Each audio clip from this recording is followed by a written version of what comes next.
ولا تحسبن الله غافلا عما يعمل الظالمون إنما يؤخرهم ليوم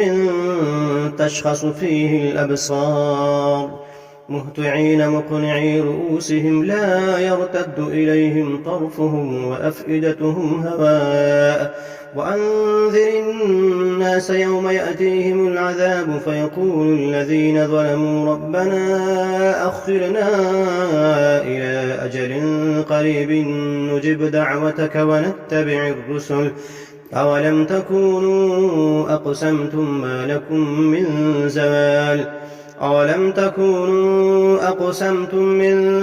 قبل ما لكم من زوال وسكنتم في مساكن الذين ظلموا أنفسهم وتبين لكم كيف فعلنا بهم وضربنا لكم الأمثال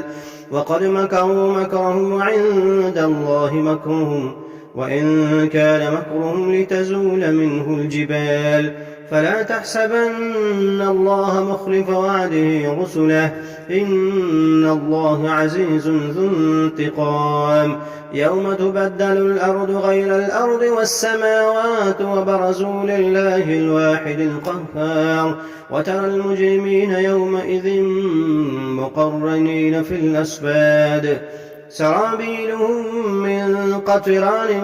وتغشى وجوههم النار ليجزي الله كل نفس ما كسبت إن الله سريع الحساب هذا بلاغ للناس ولينذروا به وليعلموا أنما هو إله واحد وليذكر أولو الألباب